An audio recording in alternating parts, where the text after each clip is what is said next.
안녕하세요, 달보드레입니다. 오늘 여러분들께 읽어드릴 책은 알아두면 쓸모있는 과학 상식 사전입니다.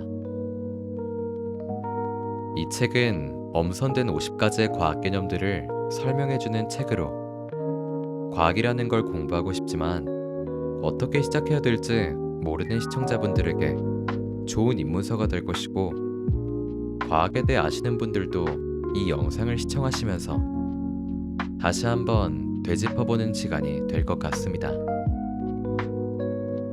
이제 한번 시작해 보도록 할까요? 구독과 좋아요 부탁드리고요. 여러분들의 댓글과 관심은 큰 힘이 됩니다.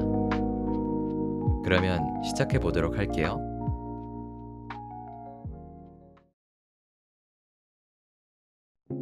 알아두면 쓸모있는 과학 상식 사전.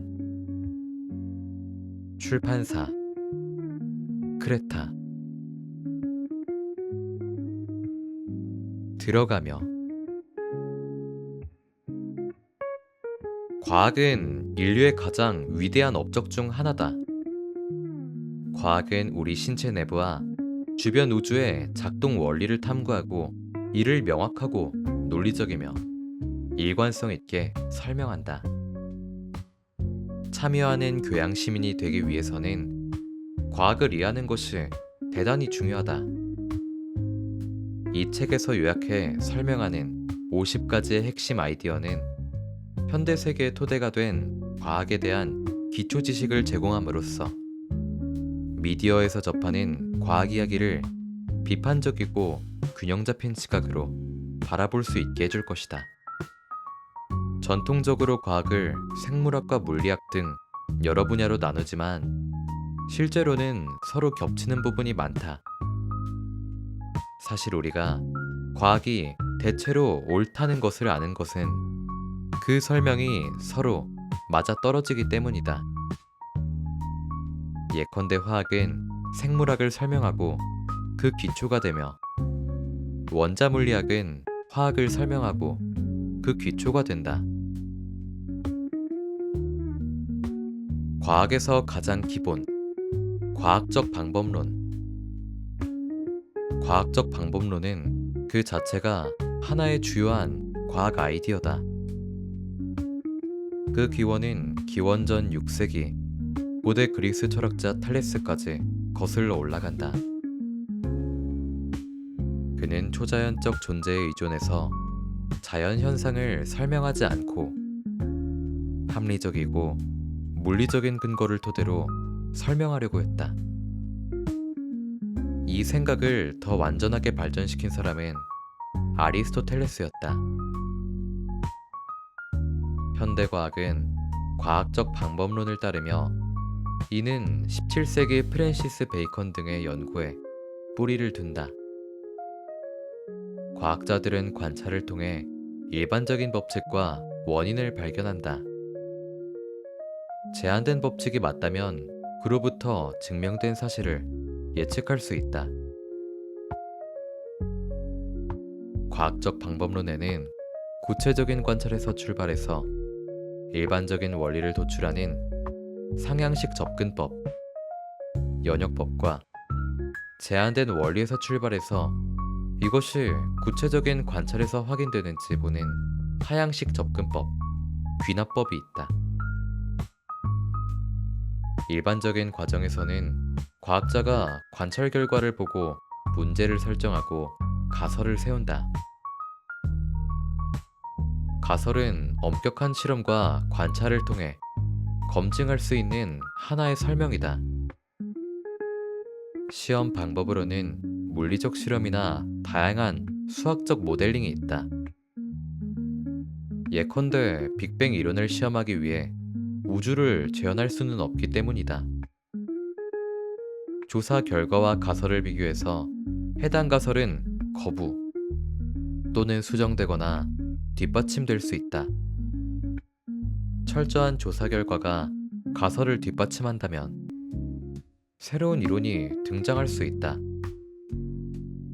이론은 검증되지 않은 아이디어가 아니라 세상 이치에 관한 지적 모델이다. 진화론은 단순한 제안이거나 다른 이론과 비교, 검토할 수 있는 하나의 가설이 아니다. 우리가 아는 한 이는 한 세기 이상의 조사를 통해 증명된 사실이다. 진화의 메커니즘은 그 긴 시간 동안 발견되고 다듬어져 왔다. 과학적 지식의 주요 부분은 이전 발견들의 기초를 두고 있다. 따라서 진화에 관한 현대적 서술, 다시 말해 현대 진화론의 종합 이론은 수십 년에 걸친 과학자들이 전문 지식과 아이디어, 설명을 보태면서 점진적으로 성장했다. 현대 과학은 많은 사람의 협력 결과가 누적되어 이루어진 중요한 성과다. 이론을 다듬고 수정하는 것은 과학의 본질이다. 과학은 도전할 수 없는 불변의 진리를 인정하지 않으며 모든 가능성이 열려 있다. 기존 아이디어를 뒤집는 것으로 보이는 새로운 증거가 나타나면 그 증거를 조사하고 시험한다. 이를 받아들이지 않는 비타협적인 태도는 개개인의 실패일 뿐 과학 자체의 실패는 아니다. 1887년 빛을 전달하는 에테르의 존재를 증명하려다가 오히려 에테르가 존재하지 않음을 증명하게 된 마이컬슨 몰리 실험이 그 좋은 예다.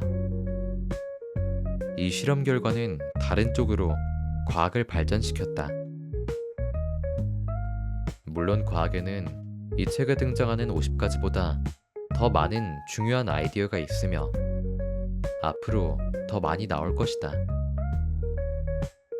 세상을 떠들썩하게 할 새로운 발견이 기존에 확립된 아이디어 중 일부를 뒤집을 수도 있고 그 자체의 가치 있는 요소로 확고하게 자리 잡을 수도 있다. 외계 생명체나 중력자의 존재를 증명하거나 혁신적인 새로운 에너지 생산 수단을 발견하거나 심지어 시간의 본질에 대한 위대한 통찰력을 얻는 것 등이 그 예가 될 것이다. 과학은 끝이 없고 이 책에 담긴 내용은 그저 스냅 사진에 불과하다.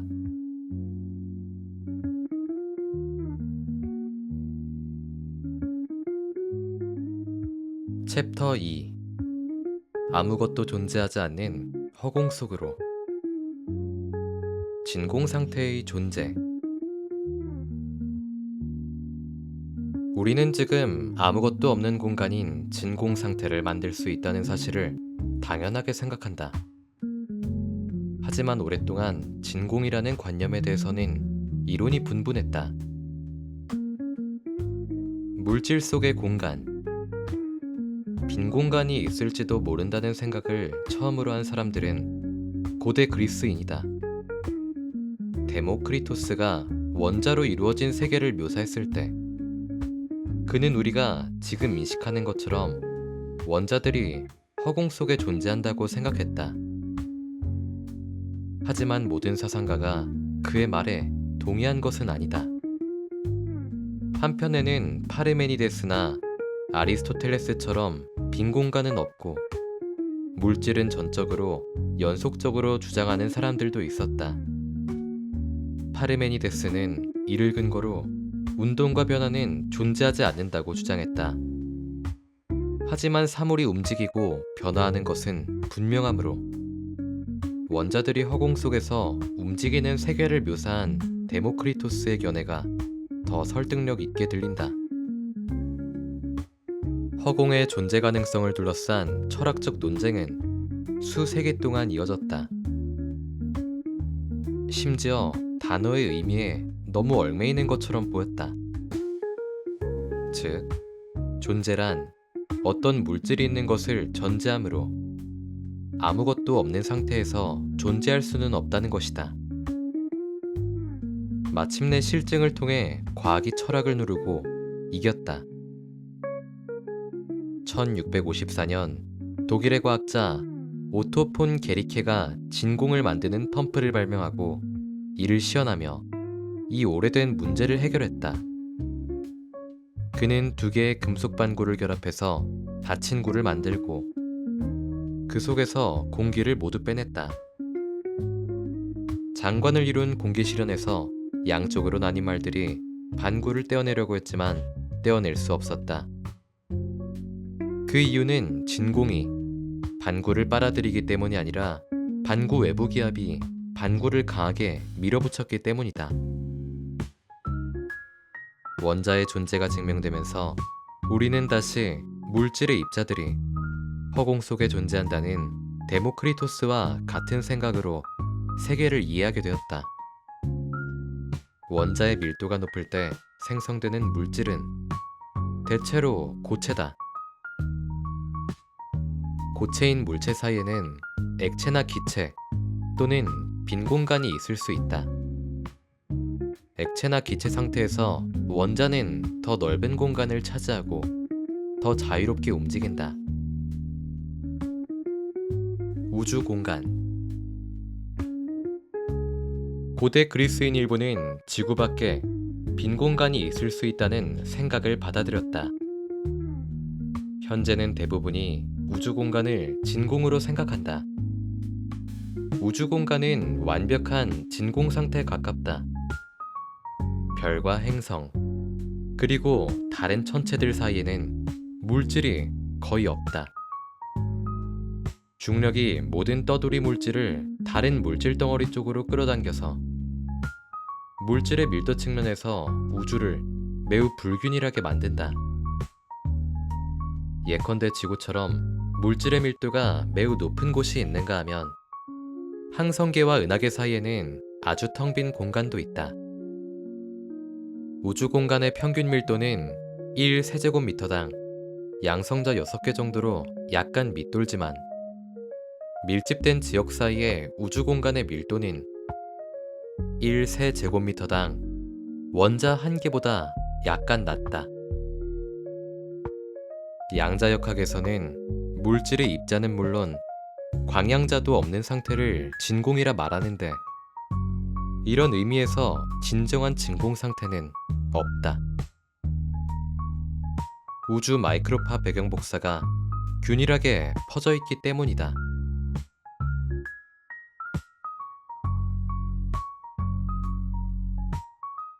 챕터 7 화학적 순서 부여하기 주기율표. 라부아제에는 모든 물질이 제한된 수의 화학 원소로 이루어진다고 제안하며 순서가 중요하지 않은 원소 목록을 만들었다. 더 많은 원소가 발견되고 라부아제의 원소 목록 중 일부 원소가 폐기됨에 따라 어떤 원소들은 비슷한 특징을 공유한다는 것이 명백해졌다. 이 사실이 화학자들에게 암시하는 바는 원소들을 의미 있는 순서나 그룹으로 배열할 수 있다는 것이었다. 1869년 러시아의 화학자 드미트리 멘델리에프가 원소들을 배열하는 데 성공했다. 라부아제에는 원소로 생각되는 33가지 물질을 근본적인 유사성에 따라 금속과 비금속, 토양, 그리고 열과 빛, 3가지 기체, 수소, 산소, 질소를 포함하는 비고체형 그룹으로 분류했다. 일부는 원소가 아니라고 생각했지만 그것들을 분해할 수는 없었다. 특정 화합물에서 원소들이 항상 같은 비율로 결합한다는 돌턴의 이론은 원자론에 중요한 공헌을 했다. 즉, 돌턴의 이론은 많은 원소의 상대적인 원자량 계산을 가능하게 했고 원소들을 차례로 배열하는 방법을 암시했다. 멘델레예프가 원소들을 체계화하는 문제를 다룰 무렵에는 63개의 원소가 알려져 있었다. 그는 카드 한 장에 각 원소의 이름과 원자량, 성질을 기록한 다음 모든 카드를 원자량이 큰 순서대로 배열했다. 그는 일부 특성이 일정한 간격을 두고 반복된다는 사실을 발견했다. 예컨대 염소와 불소가 비슷하고 나트륨과 칼륨이 비슷하다. 그는 어떤 특성들이 주기적으로 반복된다는 사실을 발견하고 그의 법칙을 다음과 같이 설명했다.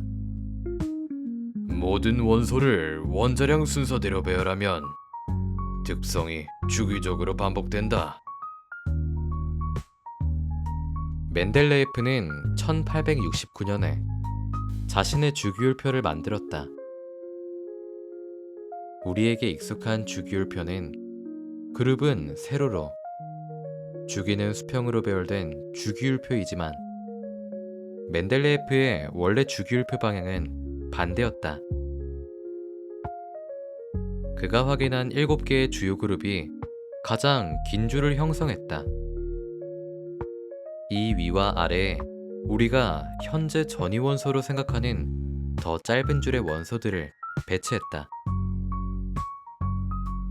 진정한 주기성을 확인했다고 확신한 그는 존재할 것으로 생각되는 원소들을 위해 간격을 두고 진정한 주기성을 확인했다고 확신한 그는 예측되는 이들의 원자량과 일부 특성을 적어뒀다.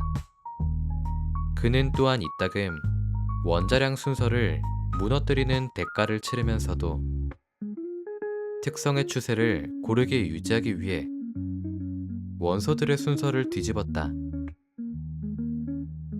멘델레예프의 예측과 일치하는 새로운 원소들이 발견되고 그의 주기율표에 삽입되면서 그의 생각은 증명되었고 더 널리 받아들여지게 되었다. 경우에 따라서는 그가 원자량 순서가 맞지 않는 자리의 원소를 배열했을 때도 나중에 원자량을 다시 계산한 결과 그가 지정한 위치에 맞아 들어갔다. 1890년쯤에는 이 주기율표가 유효한 것으로 받아들여졌다. 빠진 원소를 예측할 수 있었던 확신 덕분에 멘델레예프는 주기율표의 창시자로 널리 인정받게 되었다. 실제로 독일 화학자 로타르 마이어와 순서상으로 누가 먼저인가를 놓고 논쟁이 있었다. 마이어는 1864년에 주기율표를 만들고 1868년에 완성했다. 이 표는 28개의 원소를 원자량 순서대로 보여주고 각 원소의 원자가를 반영하는 그룹들로 나누었다. 원자가는 원자가 다른 원소들과 결합하는 비율을 반영하는 원자의 결합력이다. 탄소의 원자가는 4이다. 우리는 이제 원자가가 가장 바깥쪽 전자껍질의 전자 수용 능력을 반영한다는 것을 알고 있지만 원자가는 전자의 존재가 인식되기 전에 연구되었다. 마이어는 1870년에 그의 표를 출판했고 수직, 수평 배열을 변경해서 원자가 별로 표시된 그룹들이 수평이 되도록 했다. 멘델레예프는 마이어와는 반대로 그룹을 수평으로 배열했다가 수직으로 재배열했다. 마이어의 연구는 확실히 멘델레예프에 필적한다.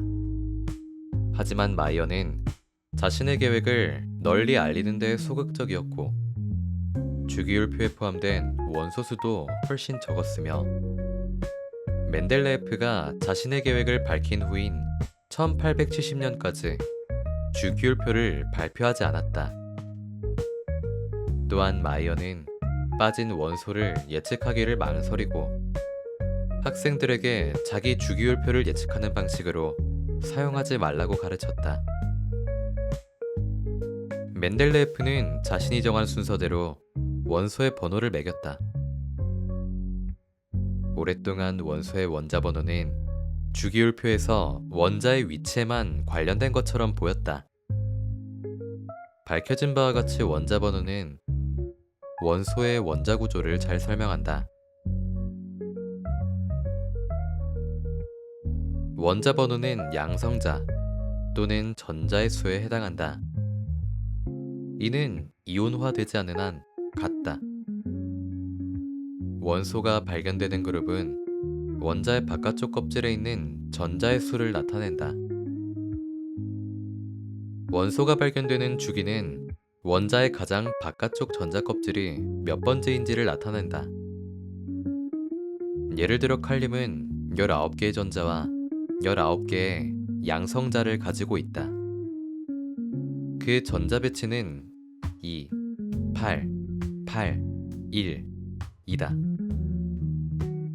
즉, 가장 안쪽 껍질에 2개의 전자가 있고 다음 2개의 껍질에 각각 8개가 있으며 가장 바깥쪽 껍질에 1개만 있다. 여기서 우리는 칼륨이 그룹 1과 주기 4에 있음을 알 수 있다. 비활성 기체는 멘델레예프에게 알려지지 않았다. 하지만 모든 열매 끝에 전체 그룹을 추가하는 것은 그다지 지장을 초래하지 않았다. 멘델레예프는 전이 금속을 1에서 7그룹 블록의 어느 한쪽에 두었는데 이들 그룹 2와 3 사이에 수용해야 한다는 인식으로 지금 우리에게 익숙한 모양으로 표를 다시 그릴 필요가 있었다. 란타노이드와 악티노이드 원소는 나중에 주기율표를 확장할 때 추가되었다. 주기율표는 멘델레예프의 원래 63개 원소에서 현재 알려진 118개의 원소로 확장되었다. 우라늄보다 무거운 초우라늄 원소는 모두 방사성 원소이며 많은 원소는 반감기가 매우 짧다. 이 원소들은 생성되자마자 방사성 붕괴로 사라지기 때문에 자연에서 발견되지 않는다. 이들은 실험실에서 붕괴 사슬의 순간적인 존재로 만들어지며 반감기는 극히 짧다. 지금까지 알려진 가장 무거운 원소는 오간의 손으로 반감기는 1msec 미만이다. 전 세계 화학자들은 119 이상의 원소를 찾기 위해 노력해왔다. 이는 새로운 주기를 주기율표에 추가하는 것을 의미한다. 지금까지 이들은 성공하지 못했다. 원자의 질량이 커질수록 전자는 더 빨리 움직여야 한다. 계산에 따르면 이 사실이 무거운 원소에 대한 제한 요인이 될 것이다. 전자는 빛의 속도보다 더 빨리 움직일 수 없다. 어떤 계산에는 그 한계가 원소 137, 다른 계산에서는 원소 170이라고 한다.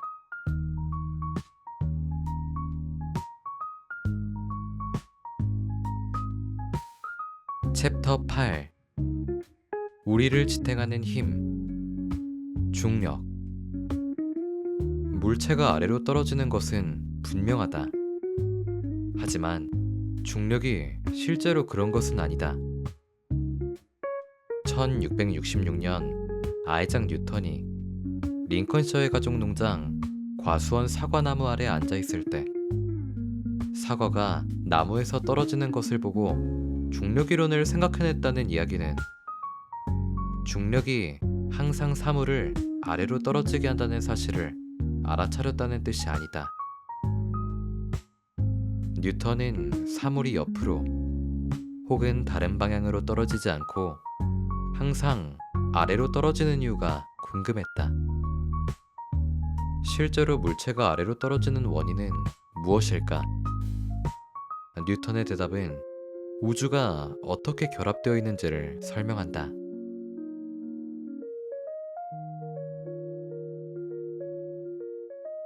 아래로 떨어지는 것이 아니다. 아래로 떨어지는 것이 아니다. 뉴턴의 중력에 대한 설명은 위아래와 전혀 상관없다. 그보다도 중력은 질량을 가진 두 물체 사이에서 작용하는 힘으로 설명된다. 중력은 물체를 다른 물체 질량 중심으로 끌어당긴다. 지구의 질량 중심은 지구 안쪽 깊숙이 있는 지구의 중심부다. 우리가 지구 어디에 있든 우리가 떨어뜨리는 것은 무엇이든 지구 중심으로 끌림으로 우리가 아래라고 부르는 방향으로 움직인다. 분명히 북극에 떨어진 물체, 남극에 떨어진 물체, 적도에 떨어진 물체는 모두 아래로 떨어진다. 하지만 지구 밖에서 보면 그것들은 모두 다른 방향으로 움직인다. 뉴턴은 중력을 계산하는 다음 공식을 고안했다. 여기서 F는 두 물체 사이에 작용하는 힘, 이 힘을 뉴턴으로 측정한다. 1뉴턴은 1kg/m/s 제곱이다. 즉, 질량 1kg에 1m/s 제곱의 가속도를 주는 힘이다. G는 만류 인력의 상수. 이는 행성마다 값이 다르기 때문에 실제로는 보편적이지 않다. 소문자 M은 작은 물체의 질량, 대문자 M은 큰 물체의 질량, R은 물체 간의 거리다. 중력은 두 물체에서 모두 느껴진다. 이는 지구가 우리에게 중력을 미치는 것처럼 우리도 지구의 중력에 미친다는 것을 의미한다. 분명히 우리가 지구에 미치는 영향은 지구가 우리에게 미치는 영향보다 적다. 얼마나 빨리 떨어질까? 뉴턴은 또한 힘을 질량 곱하기 가속도로 정의했다. F는 ma라고 부른다. 이를 뉴턴의 중력 방정식에 대입하면 중력을 받는 물체의 가속도를 알아낼 수 있다. 오늘날에도 많은 사람을 놀라게 하는 이 방정식의 가장 흥미로운 결과는 낙하하는 물체의 질량이 낙하 속도에 영향을 미치지 않는다는 것이다. 방정식 양쪽에 보이는 작은 물체의 질량은 서로 상쇄되지만 아무런 영향이 없다. 갈릴레오는 이미 지난 세기에 질량이 다른 물체들이 같은 속도로 낙하한다는 것을 증명하는데 시간을 보냈다. 일상에서 관찰해보면 때때로 가벼운 물체가 무거운 물체보다 더 느리게 낙하할 때가 있지만 이는 중력보다는 공기 저항의 영향이다. 같은 모양의 물건은 질량과 관계없이 같은 속도로 떨어진다. 얇은 종이 조각은 돌보다 더 느리게 떨어지지만 공의 기운 같은 종이 조각보다 더 느리게 떨어지기도 한다. 질량은 실제로 낙하 속도에 영향을 미치지 않는다는 사실은 1971년 우주비행사 데이비드 스콧이 달에서 쇠망치와 깃털을 떨어뜨리며 증명했다. 깃털의 하강을 누출 공기가 없는 상태에서 쇠망치와 깃털은 둘 다 동시에 달 표면에 떨어졌다. 우주에 대한 설명. 뉴턴은 중력 이론을 사용해서 행성들이 어떻게 태양 주위를 돌고 위성들이 행성들의 주위를 도는지를 설명했다. 물체는 움직일 때 속도와 방향이 있다. 속도나 방향이 바뀌면 물체는 가속한다. 힘이 작용해서 속도나 방향을 바꿀 때만 가속할 수 있다. 물체에 작용하는 힘이 없으면 물체는 움직이지 않거나 정지 상태일 경우 같은 방향으로 같은 속도로 계속 움직인다. 항성 주위를 도는 행성은 직선으로 움직이는 것이 아니라 거의 원형에 가까운 경로를 따라 계속해서 방향을 바꾸고 있다. 방향을 바꾸기 위해서는 힘이 작용해야 하는데 그 힘이 바로 중력이다. 중력은 행성을 항성 쪽으로 끌어당기는 작용을 하지만 궤도를 도는 행성은 궤도에 머무르기 위해 적절한 속도로 움직인다. 중력의 힘은 행성을 별 쪽으로 끌어당기기에는 충분하지 않지만 행성이 일직선으로 우주로 빠져나가는 것을 막기에는 충분하다. 작은 궤도에 있는 물체, 중심 물체에 가까운 물체는 궤도를 유지하기 위해 큰 궤도에 있는 물체보다 더 빨리 움직여야 한다. 지구는 태양 주위를 돌 때 거의 초속 30km로 이동하지만 훨씬 더 멀리 있는 토성은 초속 10km로 운동한다. 오늘날 우리는 뉴턴의 법칙과 계산법을 이용해서 인공위성이 지구 궤도를 돌면서 지표면으로 추락하거나 우주로 탈출하지 않도록 하는 방법을 알아낼 수 있다. 질량과 무게. 우리는 질량과 무게를 번갈아 사용하는 데 익숙하며 지구에서는 질량과 무게가 같다. 하지만 물리학에서 질량은 물체를 구성하는 물질의 양을 나타내는 척도이고 무게는 그 질량에 작용하는 중력의 척도다. 우리가 지구에 머무르는 한 이 둘은 사실상 같다. 체질량이 5kg 감소하면 체중도 5kg 감소한다. 하지만 만약 우리가 달에 간다면 체질량이 같더라도 우리 몸무게는 지금보다 더 줄어들 것이다. 지구보다 질량이 작은 달의 중력이 지구의 중력보다 약하기 때문이다. 뉴턴의 중력 이론은 200년 이상 과학에 더할 나위 없이 도움이 되었다. 하지만 20세기 초 알베르트 아인슈타인은 중력을 새로운 시각에서 바라보고 그것을 다시 설명했다. 아인슈타인은 중력을 시공간 연속체의 뒤틀림으로 보았다. 여기서 일반적인 비유를 하자면 팽팽하게 담겨진 담요 위에 놓인 무거운 공을 떠올리면 된다. 그 공은 담요 표면에 움푹 들어간다. 담요 위에 더 작은 공을 올려놓으면 움푹 들어간 쪽으로 굴러갈 것이다. 이는 중력의 효과를 보여주지만 중력은 담요의 2차원이 아니라 3차원에서 작용한다. 두 모형, 질량을 가진 물체 사이에 작용하는 힘과 시공간 연속체의 뒤틀림 사이에 실질적인 차이는 거의 없는 것처럼 들릴 수 있다. 하지만 시공간 연속체 뒤틀림은 심지어 질량이 없는 물체에도 영향을 준다는 점에서 중요한 차이가 있다.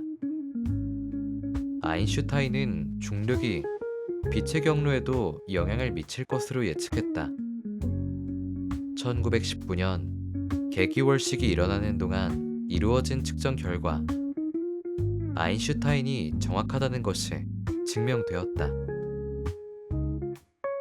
빛이 중력에 의해 휘어진다는 결과는 그의 일반 상대성 이론을 확인시켜 주었다. 일식이 일어나는 동안 태양 근처에 있는 것으로 보이는 별들은 하늘이 어두워서 볼 수 있다. 보통 낮에는 태양이 너무 밝아서 별을 볼 수 없다. 아서 에딩턴과 프랭크 다이스는 일식이 일어나는 동안 지구의 다른 두 곳에서 보이는 특정한 별들의 겉보기 위치를 비교함으로써 아인슈타인이 예측한 정도까지 태양에 의해 빛이 굴절되고 있음을 확인했다. 우주를 지탱하는 힘. 중력의 힘은 별, 행성, 심지어 은하까지도 만들어냈으며 제자리에 머물게 하고 있다. 중력은 질량 있는 물체들이 서로 끌어당기게 하고 행성들이 작은 먼지와 얼음 입자들을 흡수해서 몸집을 키울 수 있게 했다. 중력은 기체 분자들이 서로 끌어당겨 별을 형성하고 덩어리의 질량이 증가함에 따라 서로 가까이 끌어당겨 결국 핵융합이 시작되게 했다.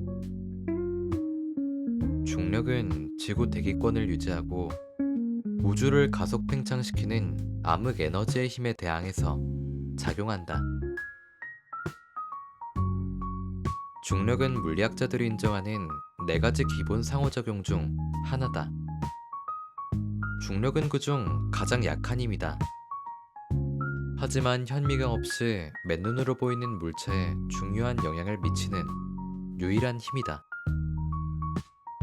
거리가 2배가 되면 중력의 4분의 1로 떨어지는 거리에 역제곱 법칙에 따라 거리가 멀어지면 중력은 그 영향력이 감소하지만 먼 거리에서도 작용한다. 중력이 양자화되어 있는지, 즉 별개의 양으로 측정될 수 있는지, 그리고 중력 양자로 알려진 가상의 입자위에 매개되는지는 아직 알려지지 않았다.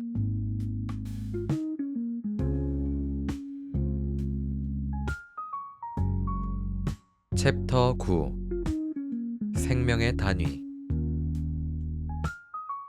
모든 생물체는 세포로 이루어져 있다. 세포는 작은 생화학 처리기 역할을 하는 독립된 작은 주머니다.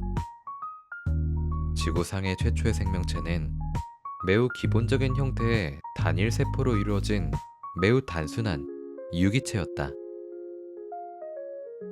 지구상의 모든 생명체는 이런 세포들에서 진화해왔고, 박테리아에서 삼나무와 고래에 이르는 모든 생명체는 2가지 기본적인 세포로 이루어져 있다.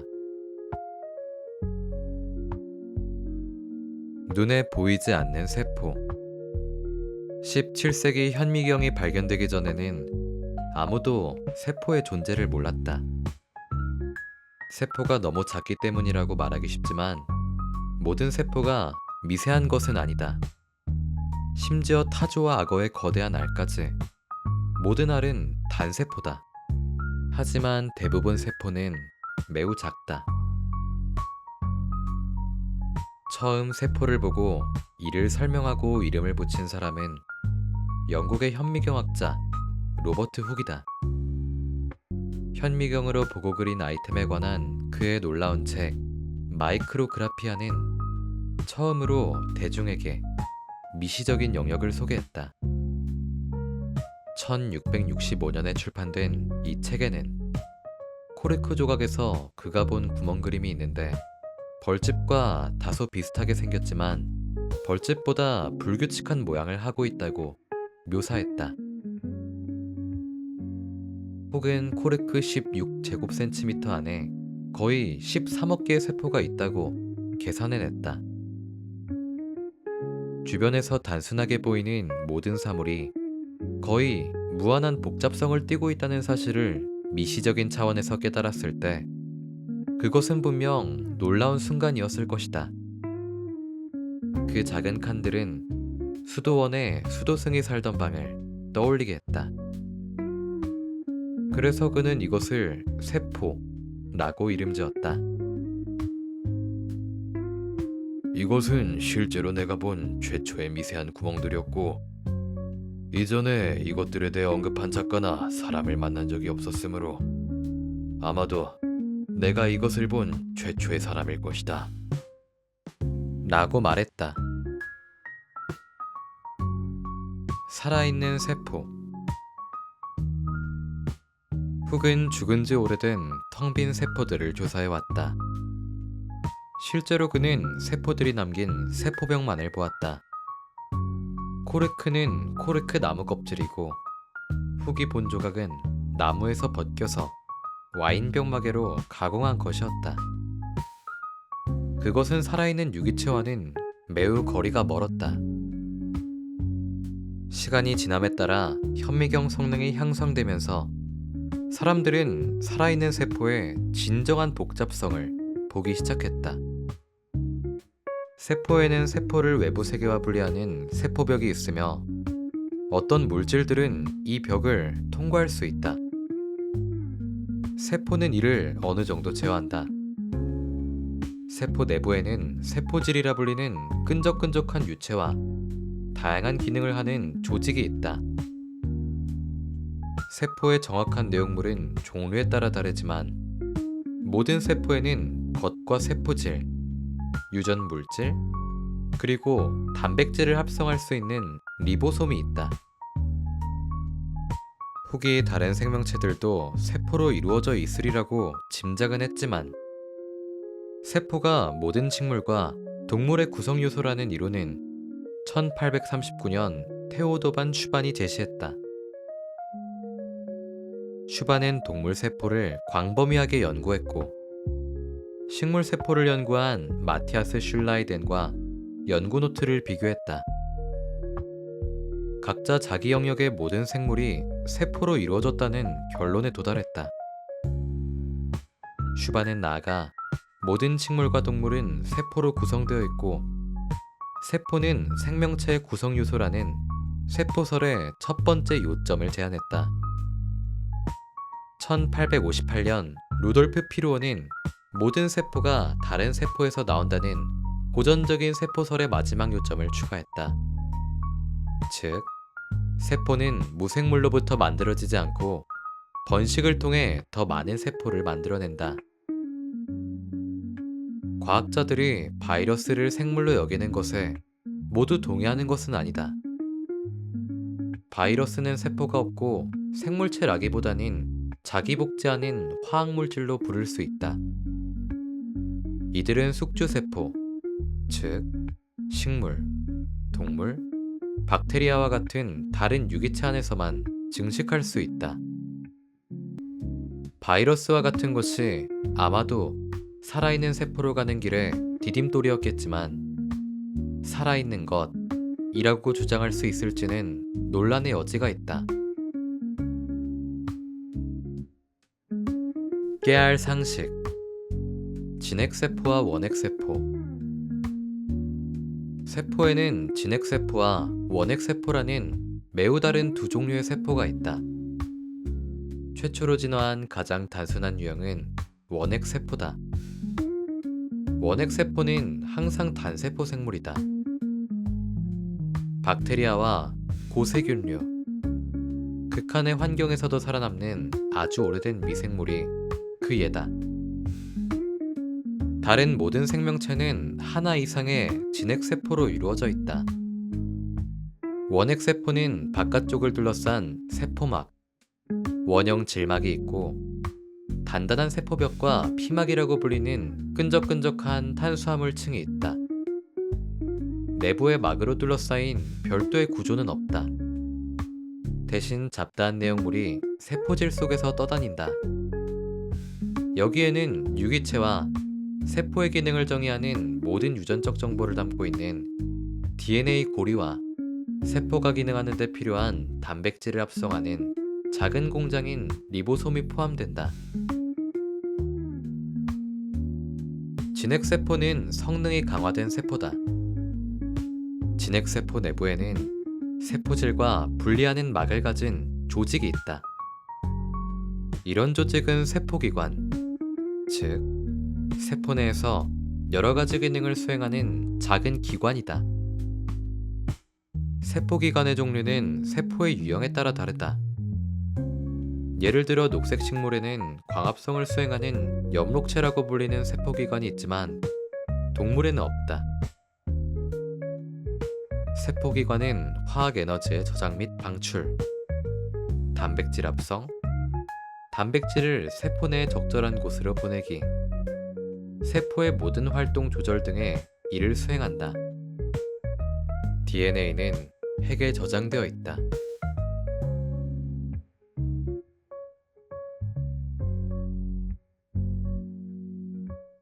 챕터 25.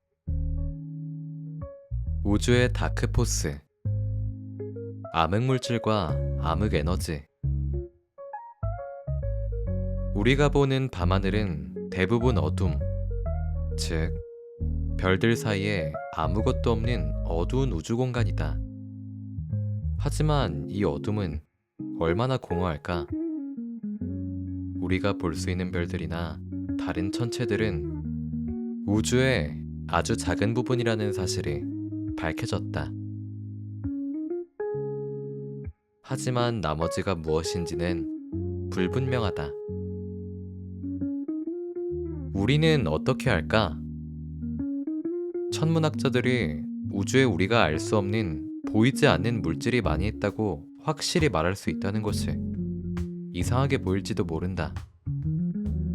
그것이 무엇인지, 어디에 있는지는 모르지만 있는 것은 확실하다고 생각한다. 과연 어떻게 확신하는 것일까? 우주에는 성단을 이루는 수십억 개의 은하가 있다. 이 은하들은 회전하며 그 속도는 성단의 질량 분포에 따라 달라진다. 은하의 위치와 질량을 연구함으로써 성단의 회전 속도를 예측할 수 있다. 1930년대 스위스 천문학자 프리츠 츠비키는 수억 광년 떨어진 코마 은하단의 회전을 연구했다. 치비키는 방출되는 빛으로 판단할 때 은하단이 그곳에 있는 것으로 보이는 물질의 질량에 비해 너무 빠르게 회전한다는 사실을 발견했다. 그는 눈에 보이지는 않지만 그곳에 있을 것으로 보이는 물질을 암흑물질이라고 했다. 40년 후 미국의 천문학자 베라 루비는 은하단뿐만 아니라 개별 은하들도 이들이 가지고 있는 것으로 보이는 질량에 비해 더 빠른 속도로 회전한다는 것을 보여주었다.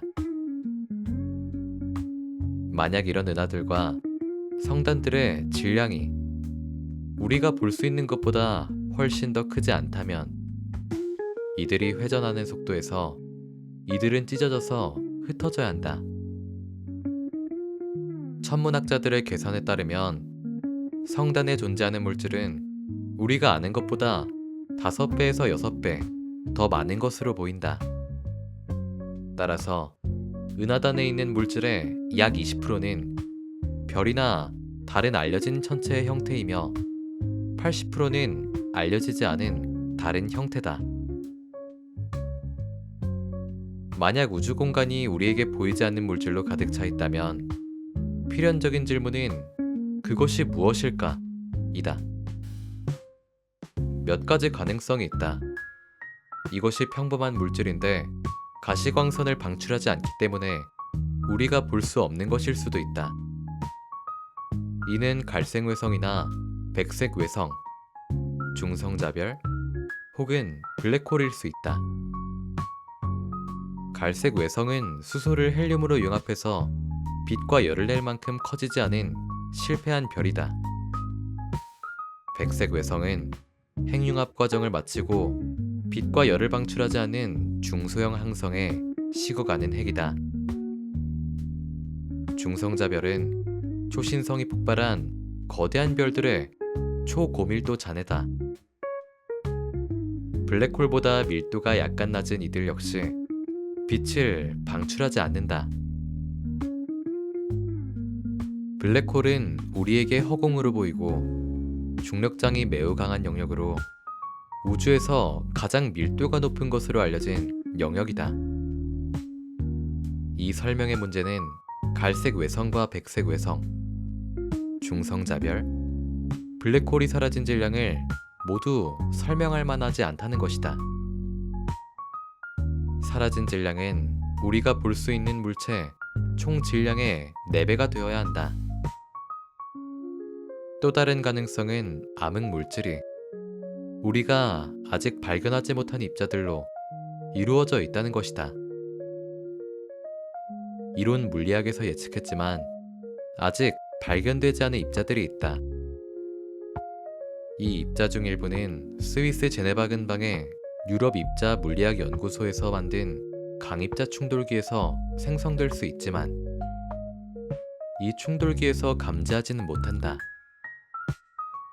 순간적으로 존재했다가 사라지는 이 입자들은 시스템 내에서 없어진 물질과 에너지로 계산할 수 있다. 사라진 질량을 이룰 만큼 충분한 양이 있을 수 있을까? 한 이론은 이른바 숨은 계곡이 존재한다고 주장한다. 이는 완전히 암흑물질로 이루어져 있고 우리가 볼 수 있는 우주와의 상호작용이 거의 없거나 전혀 없는 평행 우주를 말한다. 천문학자들이 암흑물질을 발견하기 위해 시도해 볼 수 있는 방법은 감마선 방사선광을 감지하는 것이다. 이것은 가시광선보다 파장이 훨씬 짧고 에너지가 매우 큰 방사선이다. 암흑물질 입자가 서로 충돌하면서 감사선 섬광을 방출할 가능성이 있다. 이는 2008년에 발사된 페레미 감마선 우주 망원경으로 감지할 수 있다. 암흑물질이 존재하는 곳을 알아내는 또 다른 방법은 중력 렌즈라는 기술을 사용하는 것이다.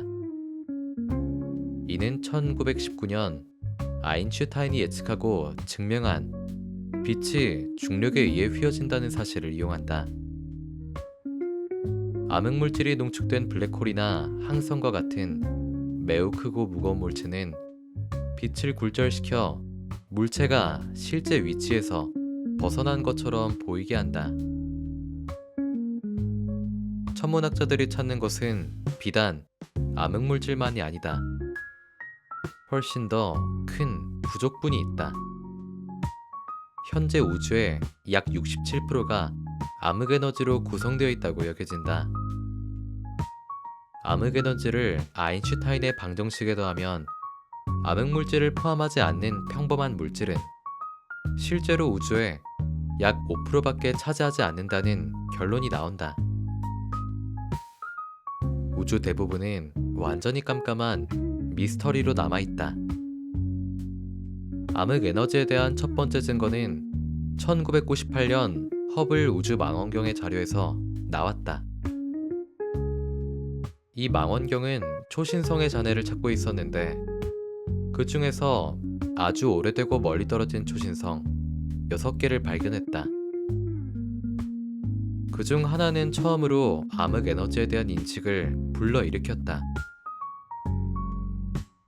초신성 1997FF는 100억 광년 떨어져 있다. 이것에서 나온 데이터를 분석한 결과 우주의 팽창이 약 70억 년 전에 속도를 내기 시작했다는 사실이 밝혀졌다. 팽창을 가속할 수 있는 유일한 방법은 어떤 힘이 그 물질을 적극적으로 밀어내는 것이다. 그 힘을 암흑 에너지라고 부르며 중력과 반대 방향으로 작용한다. 그럴듯한 설명은 약 70억 년 전에 물질이 너무 많이 흩어져서 중력이 더 이상 모든 물질을 단단히 고정시키지 못하고 암흑 에너지가 우세해서 우주 팽창이 더 빨라졌다는 것이다. 암흑 에너지는 균일하게 분포되어 있어 은하를 일정한 비율로 밀어내지만 은하와 성단 내 중력에 국부적인 영향을 미치지 않는 것으로 보인다. 중력과 암흑 에너지의 상호작용을 보고 천문학자들은 3가지 우주 종말 가능성을 생각한다. 한 가지 가능성은 암흑 에너지가 한계에 도달해서 우주의 가속이 멈출 것이라는 가설이다. 이 시점에서 중력이 암흑 에너지의 힘을 이겨내고 모든 물질을 다시 하나로 끌어들여 궁극적으로 또 다른 빅뱅이 될 수 있는 빅크런치를 만들어낼 수 있다. 또 다른 가능성은 우주 팽창이 영원히 계속되지만 더 천천히 진행되리라는 가설이다. 이에 따르면 마침내 모든 물질은 에너지로 분해된다. 이 시나리오는 우주의 열 죽음이라고 불린다. 마지막으로 암흑 에너지가 중력을 이겨내고 궁극적으로 은하, 별들, 그리고 심지어 원자들이 뒤틀릴 때까지 더 빠른 팽창을 일으킬 수도 있다. 이것을 때로는 빅립이라고 부른다. 하지만 이 모든 것은 곧 닥쳐올 걱정이 아니다. 셋 중 어느 것도 앞으로 300억 년 정도는 일어나지 않을 것으로 보인다.